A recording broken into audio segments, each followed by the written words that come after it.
दोस्तों, कभी कभी मनुष्य अपने जीवन की ऐसी स्थिति में पहुंच जाता है जहां शरीर थका हुआ होता है, मन बेचैन और आत्मा मौन।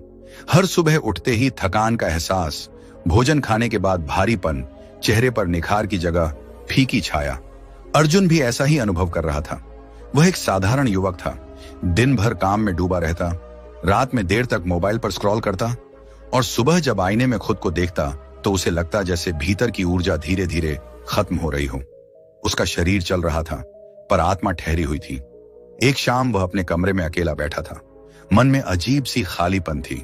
तभी उसने अपने पिता की पुरानी किताबों के ढेर में एक पतली सी पुस्तक देखी, परमहंस योगानंद जी के जीवन के दिव्य सूत्र। उसने उसे यूं ही उठाया और पहला वाक्य पढ़ा, हर वस्तु में ईश्वर की चेतना विद्यमान है, यहां तक कि एक छोटा सा दाना भी ईश्वर का रूप है। वह यह पढ़कर ठिठक गया। उसने सोचा, क्या सच में हमारी रसोई में रखी चीजों में भी ईश्वर का आशीर्वाद छिपा होता है? पुस्तक के आगे लिखा था कि प्रकृति ने मनुष्य को जो स्वाद दिए हैं वे केवल स्वाद नहीं बल्कि आत्मिक संतुलन के साधन हैं। मसाले, फल, दाने, ये सब शरीर के माध्यम से आत्मा को शुद्ध करने के रास्ते हैं। अर्जुन ने कई बार इलायची की खुशबू महसूस की थी, कभी चाय में, कभी मिठाई में, पर आज उसने पहली बार सोचा कि क्या इस छोटी सी चीज में भी कोई रहस्य हो सकता है। उस रात उसने इंटरनेट पर पढ़ा, रोजाना 3 इलायची खाने से शरीर के भीतर से विष निकलता है, पाचन सुधरता है, नींद गहरी होती है और मन शांत होता है। उसने सोचा, क्यों ना इसे आजमाया जाए। अगले दिन उसने 3 हरी इलायचियां ली, उन्हें हाथ में रखा और एक पल के लिए आंखें बंद कर ली। उसे योगानंद जी की एक पंक्ति याद आई, जब तुम श्रद्धा के साथ भोजन ग्रहण करते हो तो वह साधारण भोजन नहीं रह जाता, वह ईश्वर की ऊर्जा बन जाता है। उसने गहरी सांस ली और इलायची को धीरे धीरे चबाना शुरू किया। पहली इलायची ने उसके मुंह में एक ताजगी फैला दी, मानो ठंडी हवा भीतर उतर रही हो। दूसरी इलायची के साथ उसे लगा जैसे कोई पुरानी थकान धीरे धीरे घुल रही हो। तीसरी इलायची के बाद एक अजीब सी शांति उसके भीतर फैल गई। वह नहीं समझ पाया कि यह सिर्फ स्वाद था या कोई गहरा अनुभव। उसने उसी रात अपने डायरी में लिखा, आज 3 इलायची खाई, शरीर नहीं मन हल्का लगा, शायद यह शुरुआत है किसी बदलाव की। दूसरे दिन सुबह वह जल्दी उठ गया, बिना अलार्म के, बिना किसी मजबूरी के। बाहर हल्की ठंडी हवा चल रही थी। उसने ध्यान लगाने की कोशिश की। कुछ ही मिनटों में उसे लगा कि उसकी सांसें पहले से सहज हैं। योगानंद जी के शब्द उसके मन में गूंज उठे, जब तुम शरीर को शुद्ध करते हो तो मन स्वयं शुद्ध होने लगता है। जब मन शुद्ध होता है तो आत्मा की झलक मिलने लगती है। अर्जुन मुस्कुराया। उसने महसूस किया कि यह इलायची केवल मुंह की खुशबू नहीं बल्कि चेतना को शुद्ध करने का माध्यम बन रही है। तीसरे दिन उसने महसूस किया कि उसकी भूख संतुलित है। पहले जो गैस और जलन उसे सताती थी अब नहीं थी। पेट में हल्कापन था। काम करते समय उसका ध्यान भटकता नहीं था। उसे लगा जैसे शरीर के भीतर कोई पुराना अवरोध खुल रहा हो। योगानंद जी कहते थे, हर जड़ी में जीवन की तरंगें होती हैं। जब तुम उन्हें प्रेम से ग्रहण करते हो वे तुम्हारे भीतर नई तरंगें जागृत करती हैं। अर्जुन समझने लगा था कि प्रकृति के ये छोटे छोटे उपहार कितने जीवंत हैं। चौथे दिन इलायची की खुशबू उसे अलग ही महसूस हुई। वह अब केवल स्वाद नहीं रह गई थी। जब भी वह इलायची चबाता उसे ऐसा लगता जैसे ध्यान का द्वार खुल रहा है। उसकी सांसें गहरी होती, विचार धीमे पड़ते और भीतर एक शांत कंपन होता। ये वही अनुभव था जिसे योगानंद जी प्राण ऊर्जा का स्पंदन कहते थे। उन्होंने कहा था, सुगंध ही वह भाषा है जिससे प्रकृति आत्मा से संवाद करती है। अर्जुन को महसूस हुआ कि यह सुगंध सीधे हृदय में उतर रही है, जैसे किसी ने भीतर की उलझन को हल्के से सुलझा दिया हो। 5वें दिन से उसने अपने भोजन में भी परिवर्तन किया। वह अब खाने से पहले हाथ जोड़कर कुछ क्षण रुकता, मन ही मन कहता, ईश्वर, इस अन्न में जो चेतना है वह मुझ में प्रवाहित हो। योगानंद जी का यह सिद्धांत था कि भोजन को कृतज्ञता के साथ ग्रहण करना चाहिए, तभी वह औषधि बनता है। अर्जुन ने देखा कि जब वह इलायची खाकर ध्यान लगाता है उसका मन पहले से ज्यादा केंद्रित रहता है। आंखें बंद करते ही जैसे भीतर कोई उजाला फैल जाता था। 6ठे दिन उसके सहकर्मी ने कहा, आज तुम्हारा चेहरा कुछ अलग लग रहा है, कुछ चमक रही है। अर्जुन मुस्कुरा दिया। यह चमक केवल त्वचा की नहीं थी, यह भीतर की शांति की थी। उसने अनुभव किया कि इलायची शरीर में जमा विष को दूर कर रही है, लेकिन साथ ही भीतर की नकारात्मक ऊर्जा को भी घुला रही है। उसे योगानंद जी की एक और पंक्ति याद आई, शरीर का विष तो भोजन से निकल सकता है, पर मन का विष केवल प्रेम, ध्यान और कृतज्ञता से निकलता है। शायद इलायची अब उसके लिए केवल मसाला नहीं रही थी, वह उसके ध्यान की साथी बन चुकी थी। 7वें दिन सुबह जब उसने पहली इलायची मुंह में रखी तो उसने मन ही मन योगानंद जी का स्मरण किया। उसने आंखें बंद की और कहा, हे ईश्वर, ये छोटी सी वस्तु भी तुम्हारे प्रेम का प्रतीक है। इसे मेरे शरीर में स्वास्थ्य और मेरे मन में शांति का कारण बनाओ। उस क्षण उसने अनुभव किया कि मुंह में फैलने वाला स्वाद एक ऊर्जा में बदल रहा है। उसके भीतर कुछ बहुत कोमल, बहुत गहरा घटित हो रहा था। उसे ऐसा लगा जैसे उसके शरीर की हर कोशिका किसी दिव्य संगीत के साथ झूम रही हो। इलायची के सक्रिय तत्व जैसे सिनियोल और टर्पीन उसके शरीर में पाचन को सुधराने का काम कर रहे थे। पर अर्जुन अब उसे विज्ञान की नजर से नहीं, चेतना की नजर से महसूस कर रहा था। योगानंद जी कहते थे, प्रकृति का हर अणु ईश्वर के नृत्य का एक कण है। अर्जुन को लगा यह छोटी सी इलायची वही नृत्य कर रही है उसके भीतर। 8वें दिन उसकी नींद गहरी और शुद्ध थी। वह सुबह बिना किसी थकान के उठा।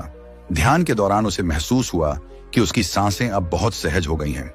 पहले जो विचार उसे परेशान करते थे, अब वे दूर खड़े थे, जैसे कोई अनजान धुंध जो अब साफ हो चुकी हो। उसने महसूस किया कि इलायची का यह नुस्खा केवल शरीर का नहीं, मन का भी उपचार कर रहा है। योगानंद जी कहते थे, प्रकृति हमें बार बार याद दिलाती है कि आत्मा को शुद्ध करने के लिए किसी जटिल मार्ग की जरूरत नहीं, बस सजगता चाहिए। अर्जुन अब सजग था। हर बार जब वह इलायची खाता, वह उसे श्रद्धा से खाता। वह अपने शरीर को मंदिर की तरह देखता और उस इलायची को ईश्वर के प्रसाद की तरह। अब तक उसका 10 दिनों का आधा सफर पूरा हो चुका था और उसके भीतर जो परिवर्तन आया था वह अद्भुत था। न केवल उसका शरीर हल्का हो गया था, बल्कि उसके विचार भी साफ हो गए थे। वह ऑफिस में अधिक शांत रहता, किसी बात पर क्रोधित नहीं होता और उसके भीतर एक नई ऊर्जा का स्रोत बहने लगा था। इलायची के बारे में कहा जाता है कि यह हृदय चक्र पर असर डालती है, जहां प्रेम, करुणा और संतुलन का केंद्र है। अर्जुन ने पाया कि वह अब छोटी छोटी बातों में भी आनंद महसूस करने लगा है। वह जब अपनी मां से बात करता तो उसकी आवाज में कोमलता होती, जब दोस्तों के साथ होता तो उसका हंसना सहज होता। योगानंद जी कहते थे, जब हृदय शुद्ध होता है तो प्रेम बिना प्रयत्न के बहने लगता है। अर्जुन के भीतर वही प्रेम बहने लगा था। धीरे धीरे उसके लिए यह नुस्खा एक साधना बन गया। वह हर सुबह इलायची खाने से पहले कुछ क्षण मौन रहता, फिर ध्यान लगाता। उसकी आत्मा अब उस मौन को पहचानने लगी थी जो हर सुगंध, हर स्वाद और हर श्वास के पीछे है। यह वही मौन था जिसकी बात योगानंद जी ने की थी। जहां स्वाद समाप्त होता है, वहीं परम स्वाद की शुरुआत होती है, ईश्वर की उपस्थिति का स्वाद। अर्जुन की यह यात्रा केवल शरीर की सफाई की नहीं, बल्कि चेतना के जागरण की थी। उसने सीखा कि जब हम श्रद्धा के साथ किसी प्राकृतिक वस्तु को ग्रहण करते हैं, तो वह अपने भीतर छिपा चमत्कार हमें सौंप देती है। इलायची उसके लिए अब केवल एक दाना नहीं रही थी, बल्कि जीवन की सुगंध बन चुकी थी। ऐसी सुगंध जो आत्मा को छूती है, शरीर को संतुलित करती है और मन को शांति से भर देती है। उसके अनुभव ने उसे यह सिखाया कि परमहंसा योगानंद जी के शब्द केवल उपदेश नहीं, बल्कि जीवित विज्ञान है। हर जड़ी, हर दाना, हर स्वाद, यह सब उस एक ही चेतना के विस्तार हैं जिसे हम ईश्वर कहते हैं। और जब हम उस चेतना को पहचान लेते हैं, तो हर छोटा कर्म भी ध्यान बन जाता है, हर भोजन प्रसाद बन जाता है और हर श्वास प्रार्थना बन जाती है। दिन बीतते जा रहे थे और अर्जुन अब पहले से बिल्कुल अलग महसूस करने लगा था। वह जब सुबह उठता तो उसके भीतर कोई नई ऊर्जा दौड़ती थी। उसे लगता जैसे उसकी सांसें अधिक गहराई तक जा रही हैं, जैसे हवा अब पहले से ज्यादा जीवित है। उसकी आंखों में चमक थी, चेहरा शांत और मन पहले जैसा व्याकुल नहीं रहा था। उसे अब यह समझ आने लगी थी कि यह बदलाव केवल इलायची का परिणाम नहीं, बल्कि श्रद्धा, जागरूकता और ईश्वर की उपस्थिति को महसूस करने की प्रक्रिया थी। उस दिन उसने योगानंद जी की वही पुस्तक फिर खोली। वहां लिखा था, मनुष्य तब तक बीमार रहता है जब तक वह स्वयं को शरीर समझता है। जब उसे एहसास होता है कि वह आत्मा है, तब हर बीमारी मिट जाती है। यह वाक्य उसके भीतर उतर गया। उसने सोचा, शायद मेरी बीमारी पेट की नहीं थी, यह मन की थी। जब तक मन असंतुलित है, शरीर कोई भी औषधि क्यों ना ले, उसे स्थायी राहत नहीं मिल सकती। इलायची ने केवल शरीर को नहीं, मेरे मन को भी संतुलित किया है। उसने महसूस किया कि अब उसके अंदर जो भूख है वह सिर्फ भोजन की नहीं रही, अब उसमें एक गहरी आत्मिक भूख है, शांति की, मौन की और ईश्वर से जुड़ने की। वह अब केवल सुबह 3 इलायची नहीं खाता था, बल्कि हर बार उन्हें एक छोटी साधना की तरह ग्रहण करता। आंखें बंद कर लेता, इलायची मुंह में रखकर धीरे धीरे चबाता और महसूस करता कि उसकी खुशबू धीरे धीरे पूरे शरीर में फैल रही है।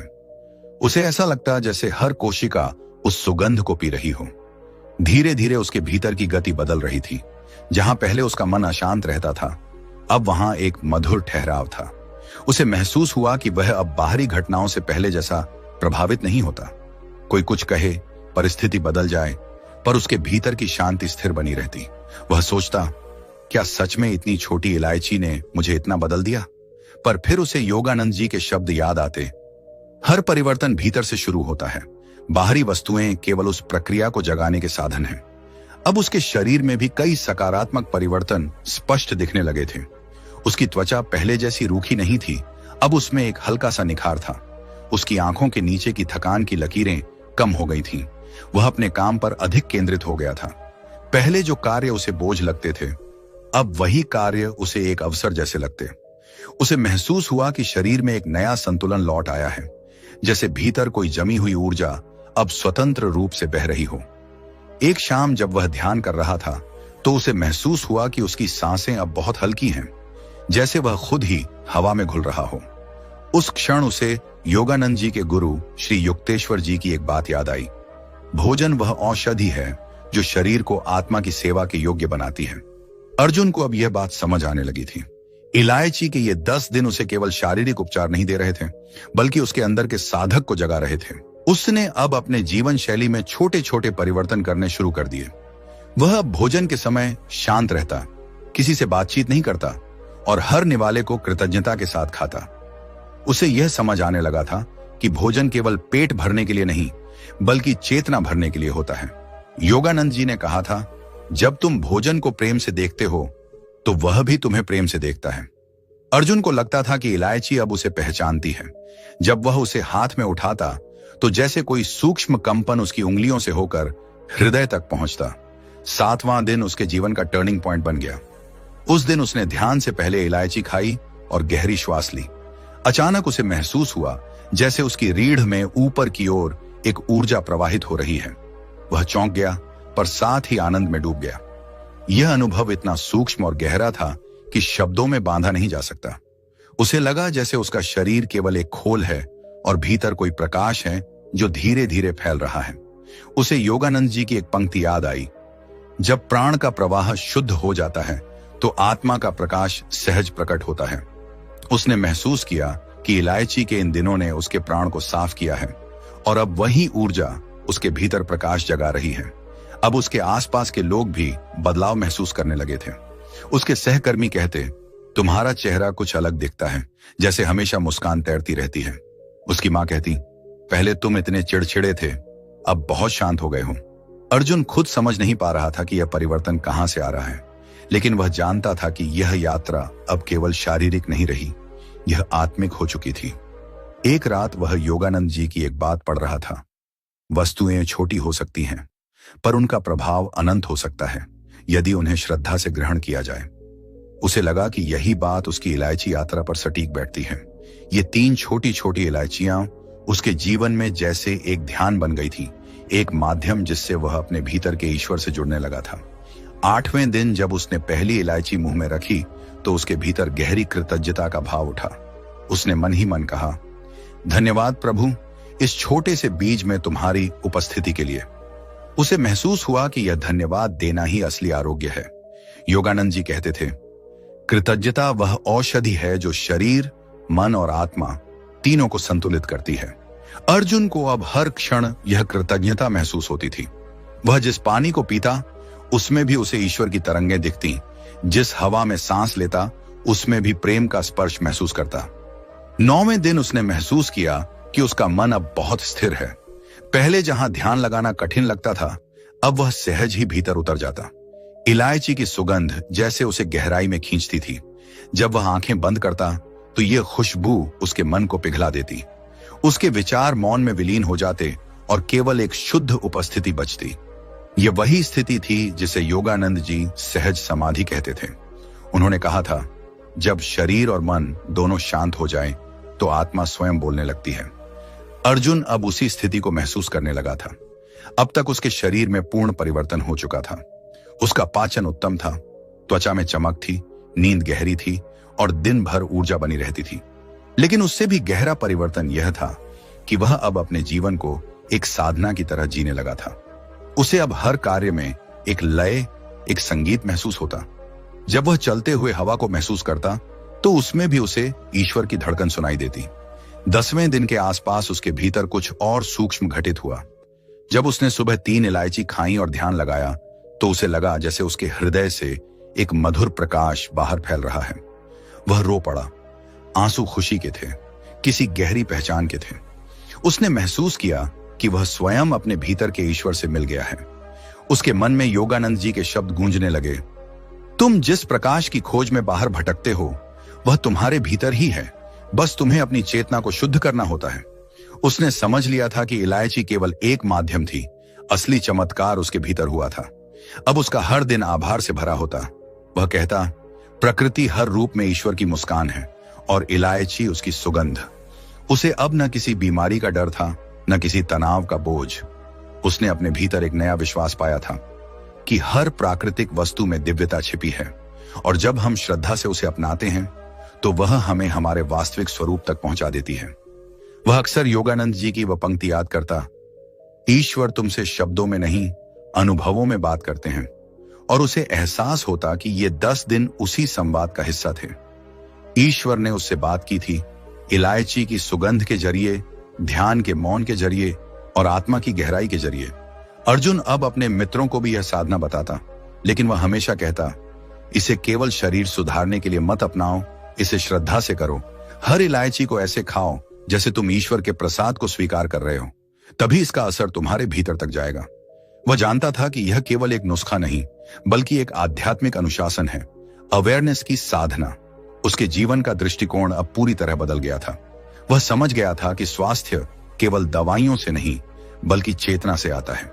जब चेतना शुद्ध होती है तो शरीर अपने आप ठीक हो जाता है और यह शुद्धता केवल प्रकृति से जुड़ने, ईश्वर से जुड़ने और स्वयं से जुड़ने से आती है। इलायची अब उसके लिए स्वाद नहीं, बल्कि ध्यान की गंध थी, ऐसी गंध जो उसे हर सुबह याद दिलाती कि ईश्वर सदा पास है, हर सांस में, हर स्वाद में, हर अनुभव में। वह मुस्कुराते हुए अपनी डायरी में लिखता है, 10 दिन पहले मैं थका हुआ था, उलझा हुआ था। आज मैं शांत हूं, जीवित हूं और अपने भीतर ईश्वर को महसूस कर रहा हूं। धन्यवाद परमहंस योगानंद जी, जिन्होंने सिखाया कि शरीर का आरोग्य आत्मा की सजगता से ही आता है। धन्यवाद इस छोटी इलायची को जिसने मुझे मेरे भीतर के मंदिर तक पहुंचा दिया। अर्जुन की आंखें अब हर सुबह खुद खुल जाती थीं, बिना किसी अलार्म के। वह जानता था कि यह केवल आदत नहीं रही, बल्कि एक आंतरिक बुलावा है, आत्मा की पुकार। जैसे भीतर कोई उसे जगाता हो और कहता हो, अब उठो, प्रभु की ऊर्जा तुम्हारा इंतजार कर रही है। सुबह का वातावरण शांत होता, खिड़की से आती हल्की हवा उसके चेहरे को छूती और उसके भीतर से एक शब्द फूटता, धन्यवाद। यही उसका पहला मंत्र बन चुका था। अब इलायची उसके जीवन का हिस्सा थी, पर अब वह उसके लिए बस एक मसाला नहीं, एक प्रतीक थी। जब वह 3 इलायचियां हाथ में लेता तो मन ही मन कहता, यह शरीर के लिए, यह मन के लिए, यह आत्मा के लिए। उसे लगता जैसे तीनों एक हो गए हैं, शरीर शांत, मन स्थिर, आत्मा प्रज्वलित। वह उन इलायचियों को धीरे धीरे चबाता और हर कौर के साथ भीतर एक स्पंदन महसूस करता, जैसे कोई अदृश्य संगीत बज रहा हो। उस दिन वह ध्यान में बैठा तो कुछ अजीब हुआ। वह सामान्य रूप से श्वास पर ध्यान केंद्रित कर रहा था, पर अचानक उसे लगा कि उसकी सांस रुक गई है। वह डर गया, पर अगले ही पल भीतर से आवाज आई, मत डर, यह मौन तुम्हारा असली स्वरूप है। उसे महसूस हुआ कि उसकी चेतना अब शरीर में सीमित नहीं है। वह उस कमरे में नहीं था, बल्कि पूरे आकाश में फैल गया था। उसे योगानंद जी के शब्द याद आए, जब मन स्थिर हो जाता है तब आत्मा अपने घर लौटती है। अर्जुन ने महसूस किया कि उसका मन अब भीतर लौट आया है। अब कोई विचार नहीं था, कोई शोर नहीं, बस एक असीम शांति थी। उस शांति में उसे एक हल्की सुगंध महसूस हुई, वही इलायची की। पर अब वह केवल स्वाद नहीं